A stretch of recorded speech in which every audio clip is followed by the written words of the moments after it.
सुप्रभात छात्रों। आज 14 सितंबर को हम लोग हिंदी दिवस के रूप में मनाते हैं। आप सभी को हिंदी दिवस की हार्दिक शुभकामनाएं। 14 दिसंबर 1949 को हिंदी भाषा को हमारी मातृभाषा का दर्जा मिला था और इसी उपलक्ष्य में हम लोग हिंदी दिवस मनाते हैं इस तिथि को। और इसलिए आज मैंने हिंदी का इस्तेमाल ज़्यादा से ज़्यादा किया है। बोर्ड पे देख लीजिए, डेट की जगह पे मैंने दिनांक लिखा है और ऊपर एक कोटेशन भी लिखा है।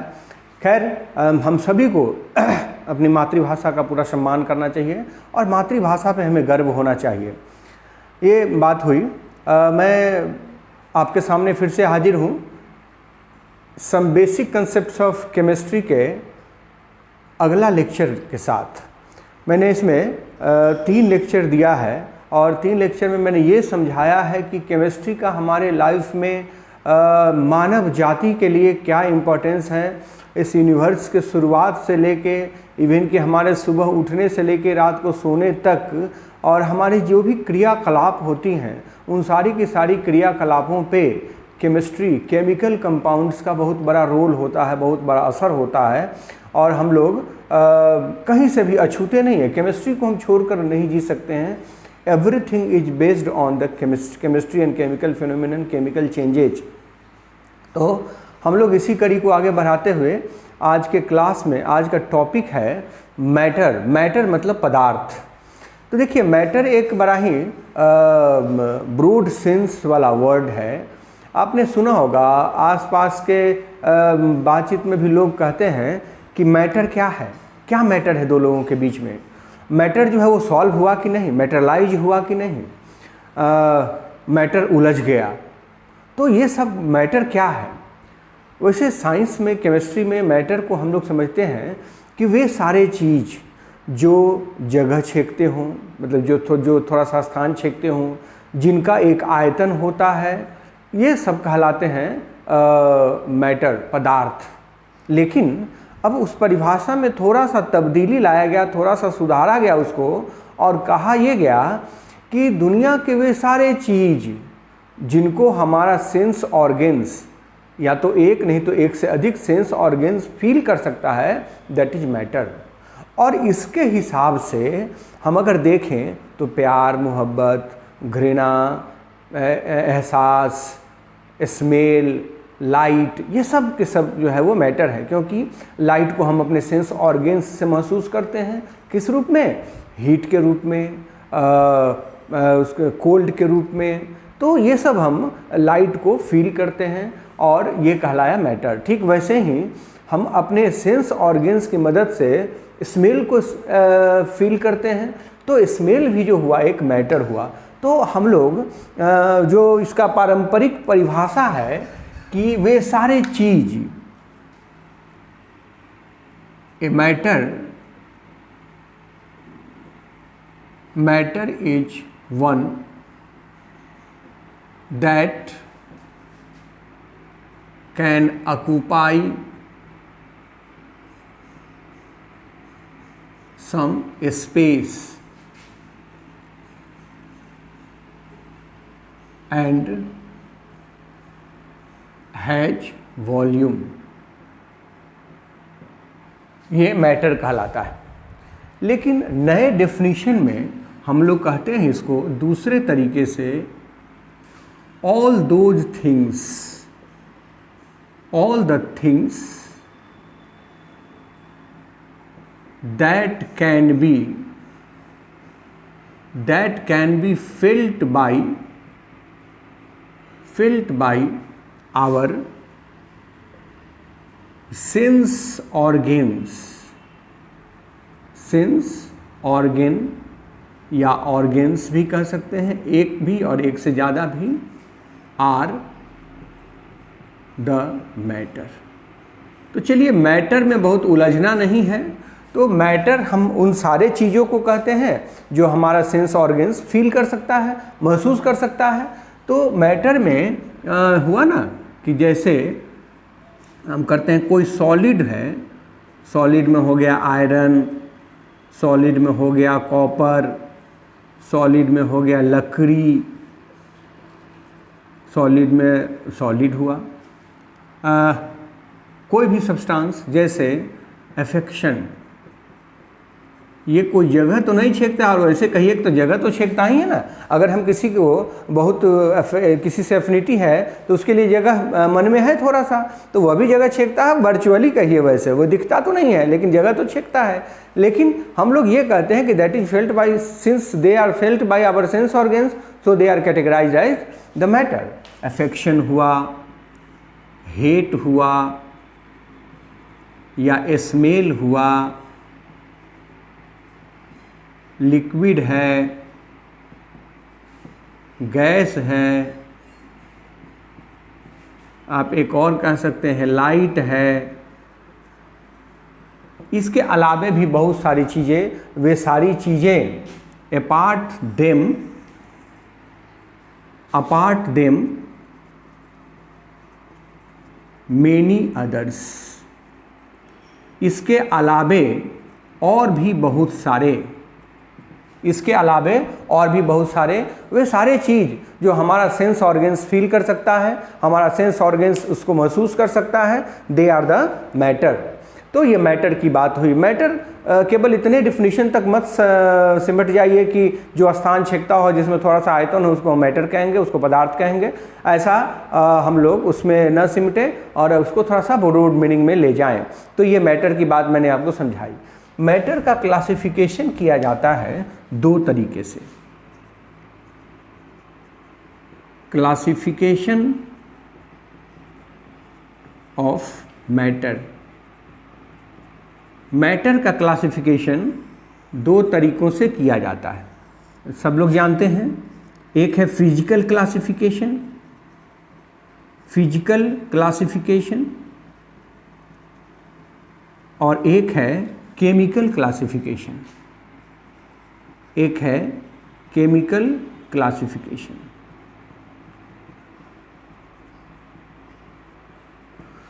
तो फिजिकल क्लासिफिकेशन का मतलब हुआ कि हम मैटर को उसके फिजिकल अपीयरेंस के बेसिस पर, फिजिकल अपीयरेंस का मतलब हुआ कि अभी रूम टेम्परेचर पे, अभी जो टेम्परेचर बाहर का, उस टेम्परेचर पे वो हमारे सामने किस रूप में अपीयर हो रहा है, हम उसके बेसिस पर इसका क्लासिफिकेशन करते हैं। किसका? मैटर का, कि वो हमको दिखता कैसे। जैसे अगर हमारे घर में टेबल है जिस पर हम पढ़ते हैं, स्टडी टेबल है, दैट इज सॉलिड, वो ठोस के रूप में हमको दिखता है। फिर हम पानी पीते हैं, वो लिक्विड के रूप में, द्रव के रूप में हमको दिखता है। फिर हम सांस लेते हैं कार्बन डाइऑक्साइड गैस, या छोड़ते हैं, सॉरी, सांस लेते हैं ऑक्सीजन और छोड़ते हैं कार्बन डाइऑक्साइड गैस, तो वो गैस के रूप में हुआ। तो ये फिजिकल अपीयरेंस हुआ। फिजिकल अपीयरेंस के बेसिस पर हमने इसको क्लासिफाई करा कि फिजिकल अपीयरेंस के बेसिस पर हम इसको कैसे क्लासिफाई कर सकते हैं। तो इसका बेसिस हुआ फिजिकल अपीयरेंस, और उसके आधार पर हम लोग इसको तीन कैटेगरी में पढ़े हुए हैं: सॉलिड, लिक्विड, गैस।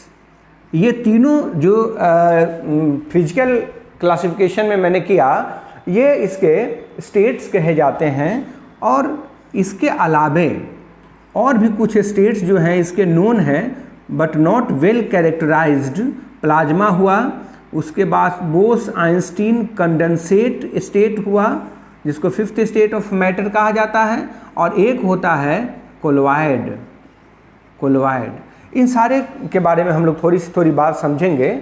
ये सब जो है कहे जाते हैं states of matter, known as states of matter. इनको पदार्थ की अवस्था कहा जाता है। ये जो बोस-आइंस्टीन कंडेंसेट मैंने लिखा, बोस-आइंस्टीन कंडेंसेट, इसको फिफ्थ स्टेट कहा जाता है। एक मूवी भी बनी थी फिफ्थ स्टेट ऑफ मैटर, तो ये फिफ्थ स्टेट कहा जाता है बोस-आइंस्टीन कंडेंसेट। इसके बारे में थोड़ा सा हम लोग तो इसके बारे में खूब चर्चा करेंगे, लेकिन आपको प्लाज्मा के बारे में बता दें कि प्लाज्मा एक ऐसा स्टेट है किसी सब्सटेंस का जो सॉलिड और लिक्विड के बीच में होता है, और ख़ास करके प्लाज्मा न्यूक्लियर रिएक्टर्स में एग्जिस्ट करता है। न्यूक्लियर रिएक्टर्स का नाम आपने सुना होगा, कि एक ऐसा इंस्ट्रूमेंट है, यूँ कहिए यंत्र, जिसमें न्यूक्लियर रिएक्शन से इलेक्ट्रिसिटी जनरेट किया जाता है। न्यूक्लियर रिएक्टर उसको कहते हैं। एटम बम का नाम सुना होगा। एटम बम में जो न्यूक्लियर रिएक्शन होता है वो अनकंट्रोल्ड होता है, उससे जो एनर्जी निकलती है वो तबाही लाती है, वो विस्फोट का कारण बनती है। लेकिन न्यूक्लियर रिएक्टर्स में जो एनर्जी निकलता है वो कंट्रोल्ड होता है। हम उस एनर्जी का कन्वर्जन इलेक्ट्रिसिटी पैदा करने में करते हैं, तो वो न्यूक्लियर रिएक्टर होता है। न्यूक्लियर रिएक्टर में प्लाज्मा स्टेट एग्जिस्ट करता है सॉलिड और लिक्विड के बीच में। बड़ा ही ट्रांजिएंट स्टेट होता है इसका, बहुत थोड़े समय के लिए एग्जिस्ट करता है, अपीयर होता है, उसके बाद ये डिसअपीयर हो जाता है। तो हम ये कहना चाह रहे थे आपको कि प्लाज्मा भी एक स्टेट है जो बहुत ही कम समय के लिए अपीयर होता है, वो भी न्यूक्लियर रिएक्टर्स में बहुत ही हाई टेम्परेचर पे ये अपीयर होता है। तो एक बात हुई। बोस-आइंस्टीन कंडेंसेट जो है वो थर्मोडायनामिक्स का थर्ड लॉ, जब आप पढ़ेंगे आगे बढ़ेंगे थोड़ा, इस क्लास में भी एक चैप्टर है थर्मोडायनामिक्स। जब थर्मोडायनामिक्स की बात करूंगा तो वहाँ आपको थर्ड लॉ ऑफ थर्मोडायनामिक्स पढ़ाऊंगा। वहाँ कहते हैं कि अगर दुनिया की किसी भी चीज़ को एब्सोल्यूट जीरो मतलब -273.15 डिग्री सेंटीग्रेड तक ठंडा किया जाए, तब उसका स्टेट बदल जाता है। वो इतना हार्ड हो जाएगा कि पानी के तलवार से भी आप लोहे को काट सकते हैं। वो इतना हार्ड हो जाएगा, उसकी एंट्रोपी जीरो हो जाती है और बड़ा ही सख्त हो जाता है वो। और इसी कंसेप्ट पर एक मूवी बनी थी समय, उसमें जैकी श्रॉफ है, सुष्मिता, बॉलीवुड की मूवी है। और अगर आपको कभी मौका मिले तो समय मूवी देखिए। वहाँ पानी के चाकू से मर्डर करता है। मर्डर वेपन जो है वो पानी का चाकू है, तलवार है उसका, जिससे उसका गर्दन काट दिया जाता है। तो इस कंसेप्ट का थर्मोडायनामिक्स के थर्ड लॉ का इस्तेमाल किया गया, उसमें उस कंसेप्ट का इस्तेमाल किया गया। तो हम लोग कहते हैं कि ये जो स्टेट है वो फिफ्थ स्टेट ऑफ मैटर के नाम से जाना जाता है, बोस-आइंस्टीन कंडेंसेट। कि जब किसी भी सब्सटेंस को -273.15 डिग्री सेंटीग्रेड तक ठंडा किया जाए तो वो एक अलग स्टेट में इंटर कर जाता है। That is known as the Bose Einstein condensate and it is fifth state of matter. लिखा कोलॉइड। कोलॉइड भी जो है वो एक सब्सटेंस का स्टेट माना जाता है। दुनिया का कोई भी चीज़ हो, सोना हो, चांदी हो, एंटीमनी हो, सल्फर हो, कुछ भी हो, अगर वो रेंज में है 1 से 1000 नैनोमीटर पार्टिकल साइज है उसका, तब 1 से 1000 नैनोमीटर वाले पार्टिकल साइज दुनिया के कुछ भी हो, उसका नाम कोलॉइड होगा। इसका मतलब वो किसी कोलॉइड जो है वो किसी के नेचर पे डिपेंड नहीं करता है, वो पार्टिकल साइज पे डिपेंड करता है। इसलिए हम लोग उसको एक स्टेट ऑफ मैटर के कैटेगरी में रखते हैं, स्टेट ऑफ मैटर। तो कोलॉइड भी एक स्टेट ऑफ मैटर हुआ। तो ये तीनों जो है वो बहुत, ये तो कैरेक्टराइज हैं, इसके बारे में बहुत डिटेल में पढ़ते भी हैं। प्लाज्मा और बोस-आइंस्टीन कंडेंसेट के बारे में जितनी जानकारी होनी चाहिए आपके लिए, आपके लायक, वो जानकारी अभी है नहीं। इसलिए हम लोग इसको तो बस थोड़ा सा इंट्रोड्यूस करके छोड़ देते हैं। मेन हम लोग को सॉलिड, लिक्विड, गैस पर ध्यान देना। केमिकल क्लासिफिकेशन जो है वो बेस्ड होता है, it is based on the chemical composition, मतलब वो किस चीज़ से बना हुआ है। अगर कोई मैटर किस चीज़ से बना हुआ उसके बेसिस पर आप क्लासिफिकेशन करते हैं तो वो कहलाता है केमिकल क्लासिफिकेशन। और इसके बेसिस पर हम लोग दो तरह के सब्सटेंस जानते हैं, प्योर सब्सटेंसेस और दूसरा होता है इम्प्योर सब्सटेंसेस। हम दो तरह के सब्सटेंस की बात करते हैं इसके बेसिस पर, और इसी को डिटेल में हम लोग पढ़ेंगे भी। लेकिन हम यहाँ ये सारी बात आप जानते भी होंगे, but it is my duty to introduce everything for you. अब मैं ये कहना चाह रहा हूँ कि सॉलिड के बारे में, लिक्विड के बारे में, गैस के बारे में आप सब कुछ जानते हैं, लेकिन चूँकि सिलेबस का पार्ट है ये, इसलिए मुझे डिस्कस करना चाहिए और मैं करूँगा भी डिस्कस। आप देखिए, निश्चित रूप से आपको एक नया अनुभव मिलेगा इससे। और हाँ, एक बात और बता दूँ कि आपने अगर चैनल को सब्सक्राइब नहीं किया है तो इसको ज़रूर सब्सक्राइब करें और लाइक भी करें, क्योंकि लाइक से हमें वो हिम्मत मिलती है, वो हौसला मिलता है कि हम आपके लिए और नए नए चीज़ लाएं।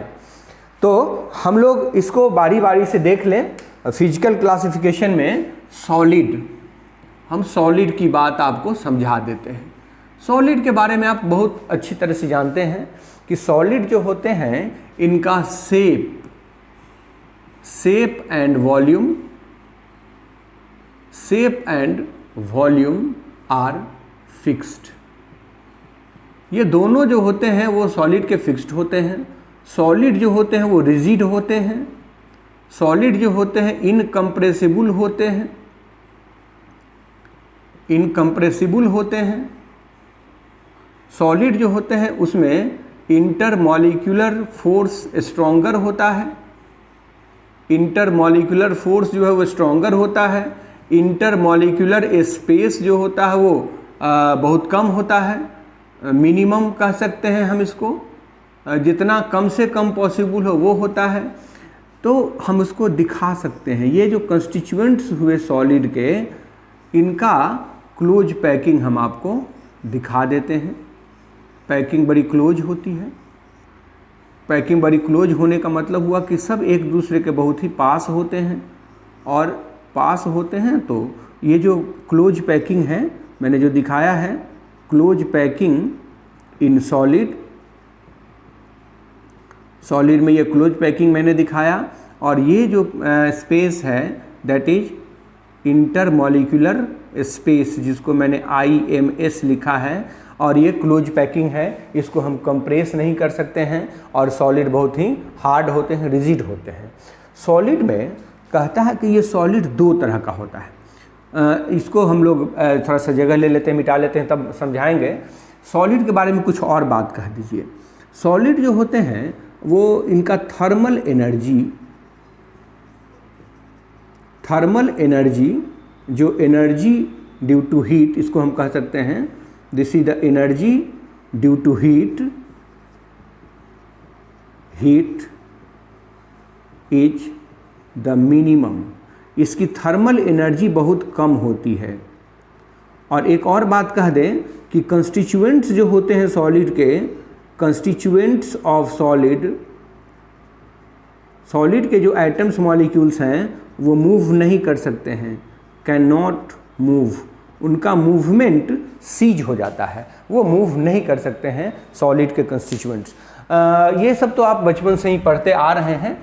अब इसमें थोड़ा सा नया अनुभव आपको हम दें, नई बात आपको इसमें क्या समझानी है ये मैं दिखा दूं। ये सब तो आप बचपन से पढ़ते आए हैं कि सॉलिड रिजिड होता है, सॉलिड इनकम्प्रेसिबल होता है, इंटरमॉलिक्यूलर फोर्स ऑफ अट्रैक्शन बहुत ही मजबूत होता है, इंटरमॉलिक्यूलर स्पेस कम होता है, क्लोज पैकिंग होती है, वगैरह वगैरह। ये सारी बातें आप जानते हैं बचपन से। अब वो बातें हम जो करेंगे जो आप बचपन से नहीं जानते हैं। सॉलिड के टाइप्स भी होते हैं, कुछ जानकारी आपसे शेयर करूँगा। सॉलिड के दो टाइप्स होते हैं, एक क्रिस्टलाइन सॉलिड होते हैं, और एक एमॉर्फस सॉलिड होते हैं। सॉलिड के दो टाइप हुए। अब इसमें थोड़ा सा भाषण भी दूंगा। एमॉर्फस सॉलिड होते हैं। तो क्रिस्टलाइन सॉलिड का मतलब, अगर आप सीधे बोलते हैं कि सॉलिड, तो आप बोलते हैं क्रिस्टलाइन सॉलिड के बारे में। इसको हम लोग ट्रू सॉलिड भी कहते हैं, ट्रू सॉलिड। और इसको स्यूडो सॉलिड भी कहा जाता है, मतलब झूठा सॉलिड। झूठा सॉलिड मतलब झूठ बोलने वाला सॉलिड नहीं है। ये सॉलिड लगता तो है कि सॉलिड होगा, लेकिन उसमें सॉलिड के कैरेक्टरिस्टिक्स नहीं होते हैं, तो उनको हम कहते हैं कि स्यूडो सॉलिड है। ध्यान दीजिए, क्रिस्टलाइन सॉलिड और एमॉर्फस सॉलिड। क्रिस्टलाइन सॉलिड जो होगा वो सीधे आप अगर बोलते हैं कि सॉलिड, तो हम उसका मतलब ये समझेंगे, कोई भी मतलब समझेगा कि आप क्रिस्टलाइन सॉलिड के बारे में बात कर रहे हैं, वो क्रिस्टलाइन सॉलिड हुआ। फिर अगर आपने कहा जैसे आयरन, लोहा जो है वो क्रिस्टलाइन सॉलिड है, लेकिन प्लास्टिक का कुर्सी, फाइबर का चेयर, वो तो सॉलिड लगता है देखने में, उसका शेप भी फिक्स होता है और उसका वॉल्यूम भी फिक्स होता है, लेकिन उसमें सॉलिड के गुण नहीं होते हैं। वो एमॉर्फस सॉलिड का एग्जाम्पल है। जैसे रबर जो है वह भी एक एमॉर्फस सॉलिड का एग्जाम्पल है। ग्लास, जिसमें हम अपना चेहरा देखते हैं, आईना, वो भी एक एमॉर्फस सॉलिड है। सारी बातें आपको हम अभी क्लियर करते हैं। देखिए, कहते हैं कि कोई भी चीज़ बना होगा, सॉलिड होगा या लिक्विड होगा चाहे गैस होगा, वो अपने कंस्टिट्यूएंट्स के मिलने से बना होगा। उसके कंस्टिट्यूएंट्स आइटम्स हो सकते हैं, मॉलिक्यूल्स हो सकते हैं। तो कंस्टिट्यूएंट्स के मिलने से अगर वो बना है तो उसके कंस्टिट्यूएंट्स का एक डिफिनिट अरेंजमेंट भी होगा, कुछ खास अरेंजमेंट भी होगा। तो एक ऐसा सॉलिड जिसमें उन कंस्टिट्यूएंट्स का एकदम रेगुलर अरेंजमेंट होता है, they are the crystalline solids. और एमॉर्फस सॉलिड में ऐसा कोई रेगुलर अरेंजमेंट नहीं होता है, वो कहीं कहीं से बेतरतीब ढंग से अरेंजमेंट होगा, रैंडमनेस होगा, तो हम उसको कहेंगे एमॉर्फस सॉलिड है। क्रिस्टलाइन सॉलिड की एक खास बात होती है कि जब आप उसको काटेंगे ना, बड़ा टेस्ट है ये कि किसी भी सॉलिड को क्रिस्टलाइन है कि वो एमॉर्फस है, इसलिए पता लगाने के लिए हम लोग उसको काटते हैं। काटने से अगर उसका स्मूथ एज बने that is the crystalline solid, अगर उसका रफ एज बने तो वो एक एमॉर्फस सॉलिड है। तो ये सारी बातें हैं पहचानने की। एमॉर्फस सॉलिड एक सीडो सॉलिड है जिसमें सॉलिड के गुण नहीं होते हैं, दिखता तो सॉलिड के जैसे लेकिन वो सॉलिड का गुण उसमें नहीं होता है। तो हमने आपको इंट्रोड्यूस करा क्रिस्टलाइन सॉलिड, एमॉर्फस सॉलिड। अब एक बात समझिए, ग्लास जो है, अगर कभी पढ़ा है आपने कॉम्पिटिटिव एग्जाम्स की तैयारी के लिए कभी कुछ एक्स्ट्रा कुछ पढ़ा है तो आप समझ रहे होंगे कि वो सिलिकेट्स हैं, जैसे सीमेंट सिलिकेट्स होते हैं, सिलिकेट्स, वैसे ही ग्लास भी एक सिलिकेट है। बनाने का मेथड है कि बालू हुआ, सोडियम या कैल्शियम सिलिकेट हुआ, या थोड़ा सा ग्लास का टूटा हुआ टुकड़ा, उसको मेल्ट करा देते हैं। अब मेल्ट कराने के बाद जब एकदम मोल्टेन स्टेट में, वो पिघला हुआ स्टेट में चला जाता है तो उसको एक ठंडा कर देते हैं, और जैसे ही ठंडा करते हैं तो उनको ग्लास मिलता है, वो सॉलिड हुआ ग्लास। अब उस ग्लास में दो तीन खास बातें होती है कि ग्लास कुछ दिन के बाद धीरे धीरे धुंधला होने लगता है। तो ग्लास धुंधला होगा, चाहे वो कितने भी अच्छे क्वालिटी का क्यों ना हो, वो उसकी कैरेक्टरिस्टिक होती है, उसका प्रॉपर्टी है, उसका गुण है वो। और उसके धुंधला होने का कारण है कि जो सिलिकेट्स होते हैं उनको वाटर ऑफ क्रिस्टलाइजेशन लेने की टेंडेंसी होती है। तो जैसे ही आप उसको छोड़ते हैं एटमॉस्फेयर में तो इन्वायरमेंट का मॉइस्चर वो एब्जॉर्ब करके, और सिलिकेट्स जो है वो वाटर ऑफ क्रिस्टलाइजेशन एब्जॉर्ब कर लेता है, तो वो क्रिस्टलाइन सॉलिड में बदल जाता है। जहाँ जहाँ वो क्रिस्टलाइन सॉलिड में बदलेगा वहाँ वहाँ धुंधला हो जाएगा। तो ग्लास की यह प्रवृत्ति हुई, वो उसका नेचर है, वो कभी ऐसा नहीं होगा कि ग्लास धुंधला नहीं होगा, ग्लास धुंधला हो जाता है। जैसे ही बहुत दिन का पुराना ग्लास घर में है शीशा, तो देखिएगा कि वो धीरे धीरे धुंधला होगा। खास करके जो शीशा, जो ग्लास, जो आईना बाथरूम में लगा हुआ है वो उतना जल्दी धुंधला होता है। तो ये सब कुछ बातें हैं, मैंने ये सब समझाया आपको। रबर एक सॉलिड है, but rubber is the crystalline solid. Plastic एक सॉलिड है, but it is the rubber is the amorphous solid and the plastic is also an amorphous solid, glass is also an amorphous solid। ये सब amorphous solid है। और crystalline solid का मतलब हुआ iron हुआ, कॉपर हुआ, लीड हुआ, आप कह सकते हैं जिंक हुआ, ये सब क्रिस्टलाइन सॉलिड्स हैं। तो हम सॉलिड के बारे में आपको इंट्रोड्यूस कर रहे थे। दो तरह के सॉलिड की बात की हमने, और ये सॉलिड है। लिक्विड की बात कीजिए। लिक्विड के बारे में आप जानते भी हैं, लिक्विड के बारे में थोड़ी बहुत बात कर लेते हैं कि इनका वॉल्यूम तो फिक्स होता है, volume is fixed, but shape is not. Volume तो फिक्स्ड होता है लेकिन शेप उसका फिक्स्ड नहीं होता है, हम उसको कहते हैं liquid. Intermolecular space is comparatively weaker. Intermolecular space जो होते हैं वो वीकर होता है, कंपैरेटिवली लार्जर। स्पेस लिखा मैंने इसलिए मैं इसको लार्जर लिखूंगा। इंटरमॉलिक्यूलर फोर्स वीकर होगा। Intermolecular force is comparatively weaker. Intermolecular space जो है वो कम होता है, इनमें फ्लूडिटी पाई जाती है, molecules can move, so known as fluid, इनको हम लोग फ्लूड के नाम से जानते हैं। एक प्योर लिक्विड जो होगा, कोई भी प्योर लिक्विड है तो उसका बॉइलिंग पॉइंट, उसका कैरेक्टरिस्टिक होता है, मतलब वो एक खास टेम्परेचर पर, किसी कांस्टेंट टेम्परेचर पर बॉयल करेगा। हम उसके बॉइलिंग पॉइंट के बेसिस पर उसको पहचान सकते हैं। कैरेक्टरिस्टिक कहने का ये मतलब हुआ कि a pure liquid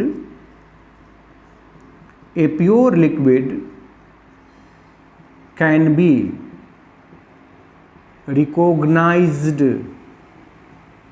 recognized by its boiling point boiling point आप सभी लोग समझते हैं, अगर नहीं समझते हैं तो मैं इसको नेक्स्ट वीडियो में समझाऊंगा, अभी वक्त नहीं है। इसमें हम कहते हैं कि किसी लिक्विड का बॉइलिंग पॉइंट उसका कैरेक्टरिस्टिक होता है, जैसे सरफेस टेंशन। सरफेस टेंशन भी इज आल्सो ए कैरेक्टरिस्टिक। मैं आपको सरफेस टेंशन के बारे में थोड़ी सी इंटरेस्टिंग बात बता दूं। जैसे पानी का बूंद, सरफेस टेंशन है क्या ये समझा देते हैं आपको। देखिए, अगर आप एक कंटेनर लेते हैं और उस कंटेनर में पानी भर देते हैं, सपोज कीजिए कि हमने इसमें वाटर भर दिया है, तो ये जो मॉलिक्यूल्स हैं सरफेस के मॉलिक्यूल्स कहे जाते हैं, सरफेस के मॉलिक्यूल्स कहे जाते हैं। तो सरफेस के जो मॉलिक्यूल्स हैं वो बाहर से तो खुले हुए हैं, बाहर से कोई नहीं है, तो इस सरफेस के मॉलिक्यूल्स को भीतर का मॉलिक्यूल्स अपनी तरफ खींचेगा। देखिएगा, भीतर का मॉलिक्यूल्स अपनी तरफ खींचेगा। तो सपोज कीजिए कि आप ही को कोई अगर खींच रहा है अपनी तरफ, तो आप लेकिन आप अपना पोजीशन बनाए रखना चाहते हैं, तो आपको स्ट्रेस फील होगा ना, आप खिंचाव महसूस करेंगे ना। तो यही जो स्ट्रेस है that is the surface tension. और इसी के कारण पानी को अगर आप किसी ट्यूब में रखेंगे तो वो अर्धचंद्राकार बन जाएगा, मेनिस्कस बन जाएगा, क्योंकि वो नीचे की तरफ खींचा जा रहा है और नीचे की तरफ खींचने से उसमें सरफेस टेंशन के कारण वो अर्धचंद्राकार एक बन जाता है। आप देखे होंगे कभी भी किसी नली में, किसी ट्यूब में अगर आप पानी भरते हैं तो उसमें ऐसे ऐसे एक अर्धचंद्राकार लेयर बन जाता है, उसको मेनिस्कस कहते हैं, और वो सरफेस टेंशन का कारण है। सरफेस टेंशन के कारण ही आप क्या करते हैं कि जैसे कहीं पानी, आपके आसपास पानी लगा हुआ है, तो वहाँ मच्छर का डेवलपमेंट, ग्रोथ बहुत ज़्यादा होगा, मच्छर होगा, वहाँ मलेरिया का मच्छर होगा, बीमारी फैलाने वाले मच्छर होंगे। तो उसके लिए क्या करते हैं, मिट्टी तेल छिड़क देते हैं। तो मिट्टी तेल छिड़कने से पानी का सरफेस टेंशन घट जाता है, और सरफेस टेंशन घटते ही जो भी लार्वा, उस मच्छर का, उस कीड़े का लार्वा मतलब अंडा, जो भी उसके सरफेस पे होता है वो सब डूब जाता है और वो मर जाता है। मिट्टी तेल से नहीं मरता है, केरोसिन ऑयल से वो नहीं मरता है, मरता किस चीज़ से है, डूबने से। जैसे ही आप मिट्टी तेल का छिड़काव करते हैं, मिट्टी तेल का छिड़काव करते ही पानी का सरफेस टेंशन घटता है, और सरफेस टेंशन घटते ही उसके लार्वा जो है वो पानी में डूब जाते हैं और सारा का सारा अंडा जो है वो डिस्ट्रॉय हो जाता है, और इस तरह से मच्छर का ग्रोथ जो है वो नहीं हो पाता है। तो ये मैकेनिज्म है, सरफेस टेंशन के कारण ऐसा होता है। सरफेस टेंशन के हजारों एप्लीकेशंस हैं और वो आपको स्पेशल टॉपिक में पढ़ाया जाएगा। तो मैंने कहा कि लिक्विड जो है वो ऐसे हम उसको कैरेक्टराइज कर सकते हैं, समझ सकते हैं। आइए हम लोग बात करें गैस के बारे में। गैस जो है वो बड़ा ही इंटरेस्टिंग स्टेट है, जो सबसे ज़्यादा स्टडी हुआ है, जिस पर सबसे ज़्यादा स्टडी हुआ है, गैसियस स्टेट।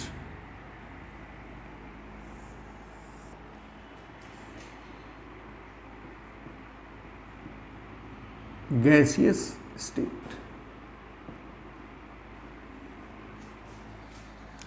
कहता है इसमें कि गैस जो है इनका तो न वॉल्यूम फिक्स होता है,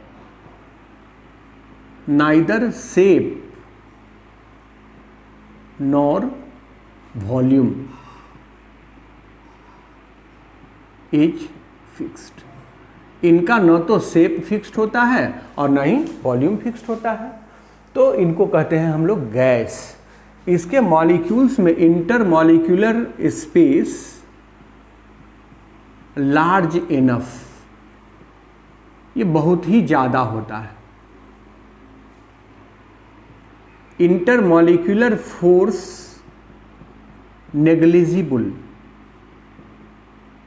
नेग्लिजिबली स्मॉल, लगभग फ्री होते हैं molecules.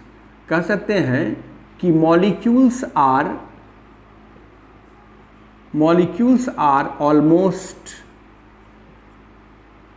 Free from each other. इसके मॉलिक्यूल्स एक दूसरे से लगभग फ्री होते हैं, एक दूसरे से एकदम से इंडिपेंडेंट होते हैं, उनमें कोई अट्रैक्शन नहीं होता है, कोई इंटरेक्शन नहीं होता है। तो ये गैस की बात है। इनका ये कंप्रेसिबल होते हैं, गैस जो होते हैं वो हाईली कंप्रेसिबल होते हैं,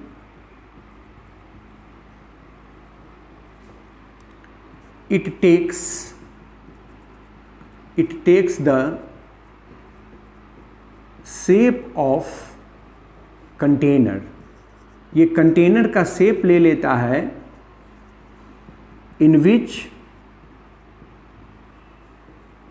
it is kept, जिसमें उसको रखा जाता है, उसका शेप ये ले लेता है। जैसे अगर ग्लास में रखिएगा तो ग्लास का शेप ले लेगा, आप उसको अगर किसी ट्यूब में रखेंगे तो ट्यूब का शेप ले लेगा, ये किसी का भी शेप ले सकता है। कहता है it fills the whole space available. कहने का मतलब है कि अगर इस कमरे में 1 लीटर गैस ले आके छोड़ दिया जाए, छोटा सा कंटेनर, उसको खोल दिया जाए, तो वो गैस पूरे कमरे को भर देगा, वो सब पूरे कमरे में वो गैस फैल जाएगा। इसी को कहते हैं कि ये पूरे स्पेस जितना अवेलेबल है वो पूरे को भर देता है। इसमें कहता है कि इसके जो मॉलिक्यूल्स होते हैं, यूँ कहिए ना कि large volume of A gas can be compressed into a smaller volume। मतलब अगर आप बहुत गैस को छोटे से कंटेनर में आप उसको कंप्रेस करके भर सकते हैं, तो ये कंप्रेसिबिलिटी के कारण हुआ।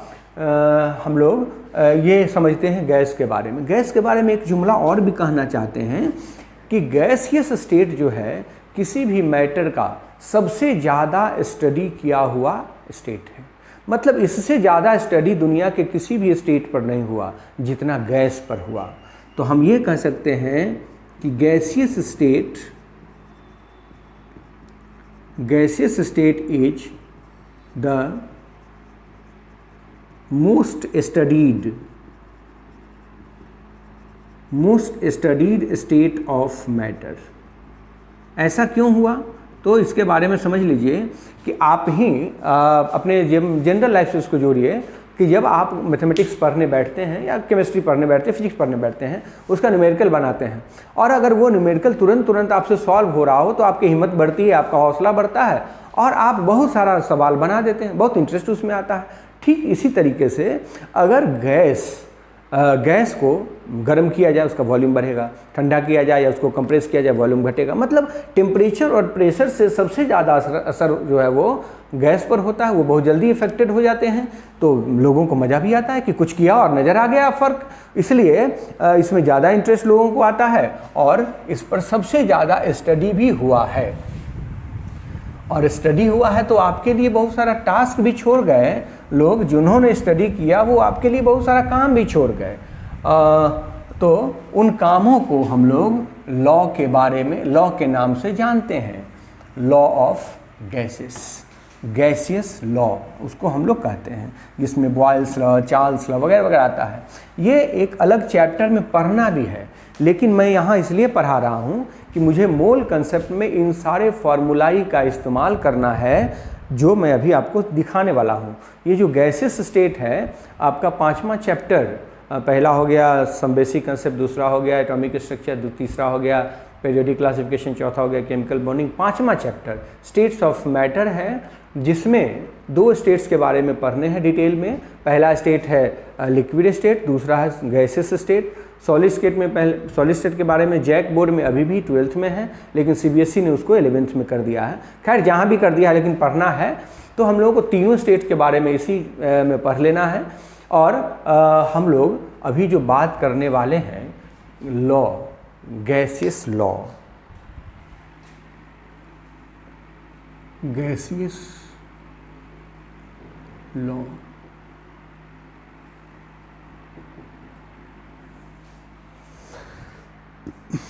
इसको बहुत सारे लोगों ने स्टडी किया और जो कंक्लूजन था उनको लॉ के रूप में दे दिया गया। Effect of temperature effect of temperature and pressure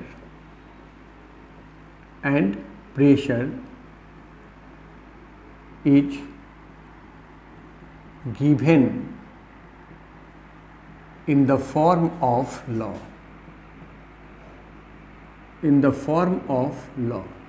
हम सीधा एक सेंटेंस में कह दिए कि ये जो लॉ है वो कोई नई बात नहीं है, कोई ऐसा नहीं कि आसमानी बात है। ये लॉ जो है वो है effect of temperature and pressure. किस पर? गैस पर। गैस पर अगर हम प्रेशर अप्लाई करते हैं तो क्या होगा, ये तो हम जानते हैं, प्रेशर अप्लाई करेंगे तो कंप्रेस्ड होगा, लेकिन कितना कंप्रेस होगा, प्रेशर कितना अप्लाई करेंगे तो कितना कंप्रेस होगा। इसका जो क्वांटिटेटिव रिलेशनशिप है ये हम लोग इस लॉ के अंतर्गत पढ़ते हैं। तो मैं जल्दी जल्दी उन सारे लॉ को समराइज कर देता हूँ, बहुत डेप्थ में नहीं जाना है, मुझे केवल फार्मूला से काम है। इस चैप्टर में मोल कंसेप्ट पढ़ाने के लिए मुझे केवल फार्मूला से काम है, तो मैं वहाँ तक ले जाके आपको छोड़ दूंगा। उसके बारे में और बाकी डिटेल में डेप्थ में चलना है तो हम लोग चलेंगे 5वें चैप्टर में जब आएंगे तब। अभी हम लोग केवल हमको जितने से काम होने वाला है वो काम हम लोग कर लें। तो इसमें सबसे पहला है Boyle's law. Boils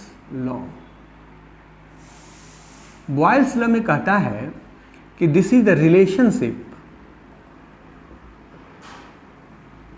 relationship between volume and pressure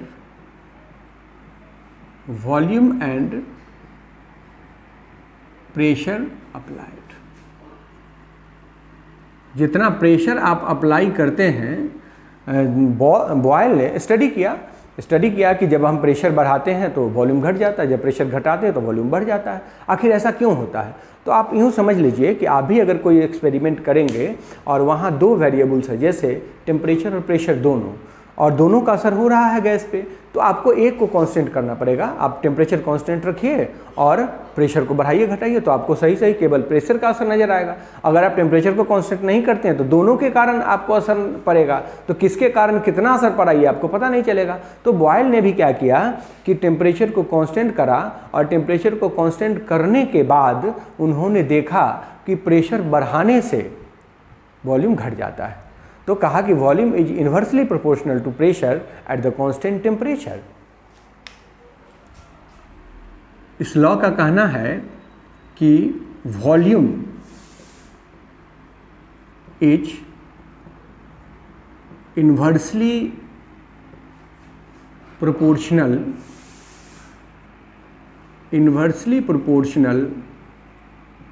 to the applied pressure. जो एक्सटर्नल प्रेशर अप्लाई करते हैं एट कांस्टेंट टेम्परेचर। ये हमेशा हम लोगों को लिखना पड़ेगा, ध्यान देना होगा कि टेम्परेचर वहाँ कांस्टेंट होना चाहिए। तो कहता है कि अगर वॉल्यूम जो है v है तो वो इन्वर्सली प्रोपोर्शनल है p के, तो डायरेक्टली प्रोपोर्शनल 1/p के। इसको इक्वेशन 1 मान लेते हैं, यहाँ लिख दीजिए। आप जानते भी हैं, लिखने की ज़रूरत तो नहीं है। v जो है वो वॉल्यूम है और ये p जो है वो प्रेशर है, चूँकि ऊपर हम इसकी चर्चा कर ही चुके हैं। तो अगर हम इस प्रोपोर्शनलिटी के साइन को हटा देना चाहते हैं तो v is equal to k1 into 1/p at constant t। आप यहाँ कह देना चाहिए हमको एट कांस्टेंट t मतलब टेम्परेचर। तो जहाँ ये जो k है, where this k is k1 कहिए, प्रोपोर्शनलिटी कांस्टेंट है,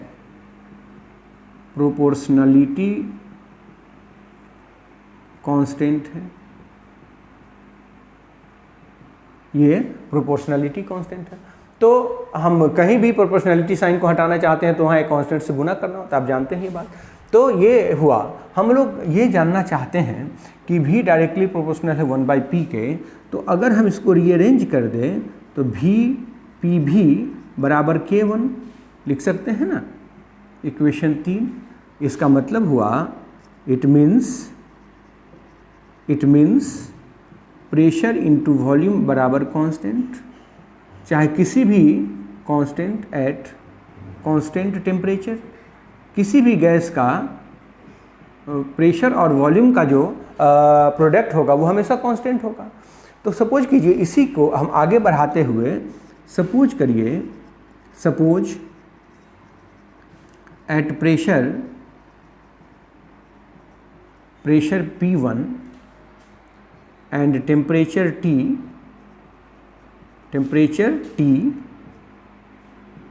volume of A gas is V1, ठीक है। तो टेम्परेचर हमने T रखा हुआ है, तो P1 V1 बराबर कांस्टेंट, ठीक बात है, यही तो होगा, टेम्परेचर कांस्टेंट रखा है हमने। अब कहता है कि if pressure changes to P2, pressure changes to P2 at temperature T, देखिए टेम्परेचर मैंने कांस्टेंट रखा, टेम्परेचर को नहीं बदलना है, temperature T, then volume becomes V2, volume becomes V2, volume V2 हो गया। तो अब फिर से हम अगर बॉयल्स लॉ के हिसाब से अकॉर्डिंगली देखें, now P2 V2 is also constant, अब P2 V2 भी जो है वो भी कांस्टेंट हो जाएगा। तो इसको इक्वेशन 5 मान लीजिए। तो देखो इक्वेशन 4 एंड 5 में कांस्टेंट बराबर है, RHS बराबर है, तो LHS बराबर होगा। तो हम कह सकते हैं कि from equation 4 and 5 P1 V1 बराबर P2 V2। अब देखो ये कितना बड़ा कंक्लूजन हमको मिल गया। सपोज कीजिए कि हम कहेंगे आपको कि किसी भी गैस का किसी गैस का वॉल्यूम 1 लीटर है 180 एटमॉस्फेरिक प्रेशर पे, अगर प्रेशर बढ़ के 5 एटमॉस्फेरिक हो गया तो उसका वॉल्यूम कितना होगा, आप हम आराम से इसमें निकाल सकते हैं, P1 V1 बराबर P2 V2 से। तो इसको हम लोग यूज़ करेंगे कब, जब मोल कंसेप्ट का हिसाब बनाएंगे, वहाँ थोड़ा सा एडवांस कंसेप्ट जब की बात करेंगे तो वहाँ इसकी ज़रूरत पड़ेगी। वहाँ हम लोग NTP STP की बात करते हैं, तो NTP STP पर प्रेशर का कुछ असर होता है, तो प्रेशर बदल जाता है, तो वॉल्यूम कितना होगा ये मालूम करना होगा, तो उस पर हम लोग विचार करेंगे। इसको आप ऐसे भी लिख सकते हैं, देख लीजिए, P1 बाई P2 बराबर V2 बाई V1, ऐसे भी इसको लिखा जा सकता है। ये है बॉयल्स लॉ का फार्मूला। इसका फिर ग्राफिकल रिप्रेजेंटेशन हम लोग इसकी बात अभी नहीं करेंगे, हमको केवल फार्मूला से काम है। और दूसरे लॉ में हम लोग चलते हैं। दूसरा है चार्ल्स लॉ या चार्लीज लॉ, जो भी आप इसको पढ़िए, चार्ल्स लॉ। जैकब चार्ल्स नाम है साइंटिस्ट का, और उनको पक्षियों की तरह, चिड़िया की तरह उड़ने का बड़ा शौक था। तो उड़ने के लिए उन्होंने हजारों लाखों एक्सपेरिमेंट किए और फाइनली उनको सक्सेस भी मिला, उनको सफलता मिली और वो उड़ भी पाए, एक छत से दूसरे छत पर, दूसरे से तीसरे छत पर उड़ पाए वो। और उन्होंने किया क्या कि अपने एक जैकेट में बहुत सारा हीलियम का ट्यूब, मतलब गैस ट्यूब में हीलियम गैस भर के और बहुत सारा ट्यूब लगा लिया, हजारों ट्यूब इसमें फिट कर लिया जैकेट में, और उस जैकेट को पहन लिया। तो आप जानते हैं कि हीलियम जो है वो हल्का, हवा से हल्की गैस है, वो उनको उठा लिया। उस गैस के कारण वो हवा में उड़ने लगे और आराम से एक जगह से दूसरे जगह तक जा सकते थे।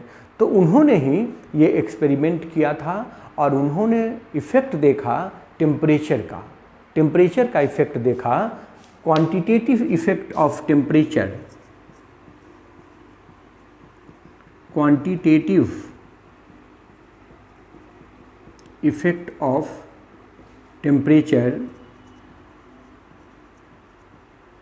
टेम्परेचर अपॉन वॉल्यूम, ये उन्होंने देखा। उनका जो ऑब्जर्वेशन था वो ये था कि on increasing temperature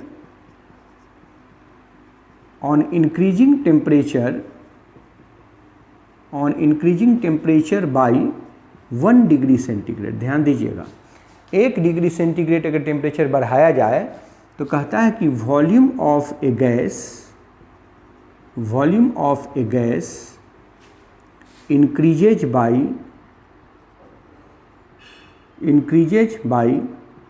1/273.15 times of initial volume. ध्यान दीजिएगा,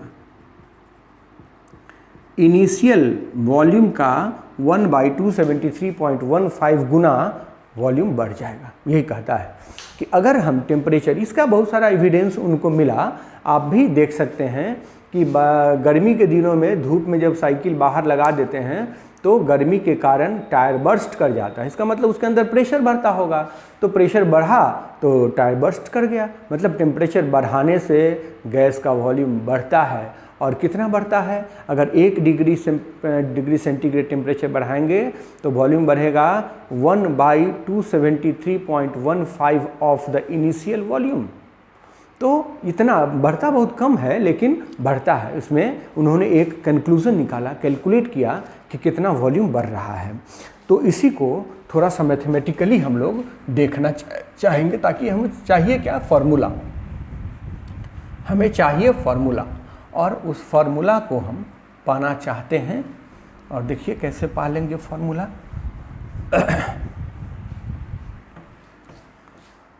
कहता है कि अगर इनिशियल वॉल्यूम, सपोज करिए इनिशियल वॉल्यूम जो है वो हो गया V0 या V1, मानो ना V1 है, तो फाइनल वॉल्यूम जो है, फाइनल वॉल्यूम अगर हम V2 कह रहे हैं, फाइनल वॉल्यूम V2 हुआ, तो ऑन इंक्रीजिंग, ध्यान देना, on increasing temperature by 1 degree centigrade, increment कितना होगा? इंक्रीमेंट इन वॉल्यूम, वॉल्यूम में इंक्रीमेंट कितना होगा, वॉल्यूम कितना बढ़ेगा? तो देखिए 1 बाई लिखा ही है 273.15 into initial volume V1। Initial volume का इतना गुना बढ़ जाएगा।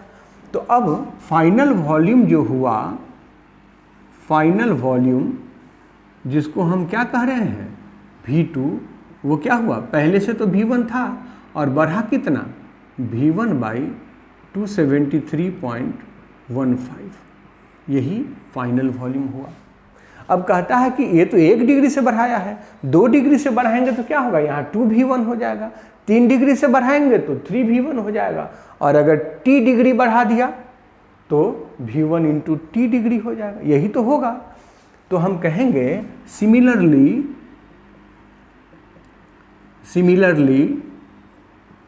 on increasing temperature by T degree centigrade, final volume V2 जो होगा, ध्यान दो, V1 plus V1 into T degree centigrade, समझ रहे होंगे आप, बाई 273.15, यही तो हो इक्वेशन 2। यही होगा फाइनल वॉल्यूम। इतनी बात आपको समझ में आ गई होगी। अब जरा देखिए, इसी को थोड़ा सा हम रीअरेंज करेंगे और हम एक कंक्लूजन निकाल लेंगे। V2 बराबर V1 कॉमन ले लेता हूँ, तो 1 plus T degree centigrade by 273.15, यही तो होगा। तो बराबर V2 लिखता ही हूँ, V2 बराबर V1, इसका LCM तो आप जानते हैं 273.15, तो 273.15 plus T degree centigrade.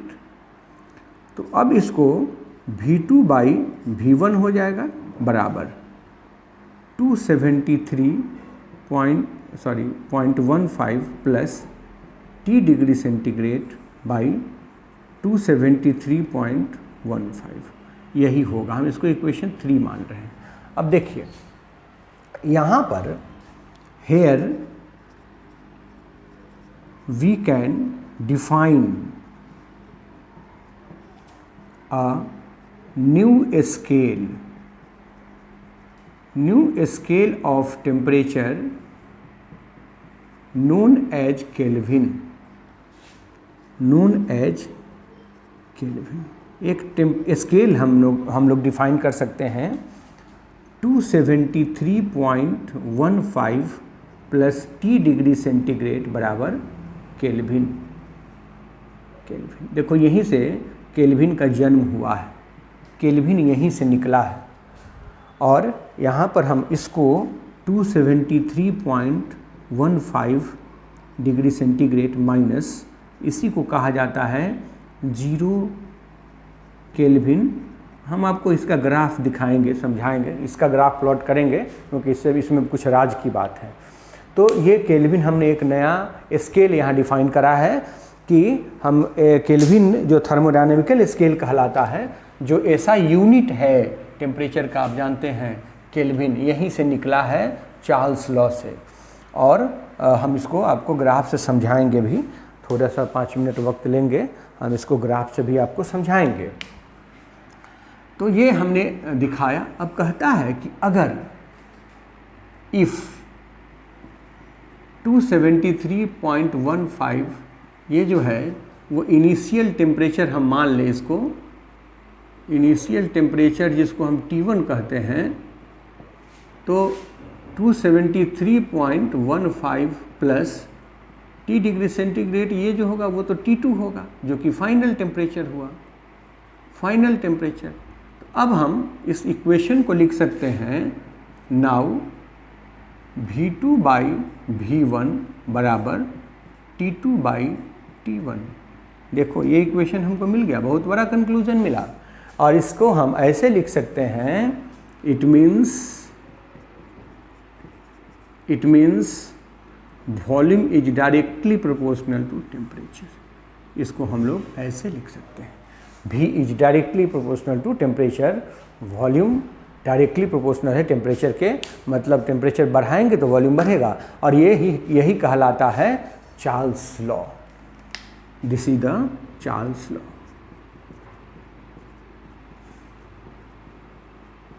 Charles law, लेकिन ये कांस्टेंट प्रेशर पे होगा, कांस्टेंट प्रेशर P। अब देखो इसको हम ग्राफिकल, हमको इतना इंटरेस्ट इसलिए है क्योंकि यहाँ से बहुत बड़ा कंक्लूजन निकलने वाला है। हम यहाँ पर लेंगे टेम्परेचर, आप समझ रहे होंगे। एक बात आप लोग जानते हैं, इक्वेशन जैसे ये V जो है डायरेक्टली प्रोपोर्शनल है T के, इसका मतलब हुआ कि जब हम टेम्परेचर और वॉल्यूम को प्लॉट करेंगे तो ऐसा ग्राफ मिलेगा, ये ग्राफ मिलेगा।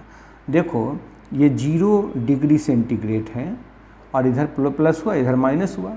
तो 0 डिग्री सेंटीग्रेड पे वॉल्यूम 0 नहीं है, वॉल्यूम 0 नहीं है।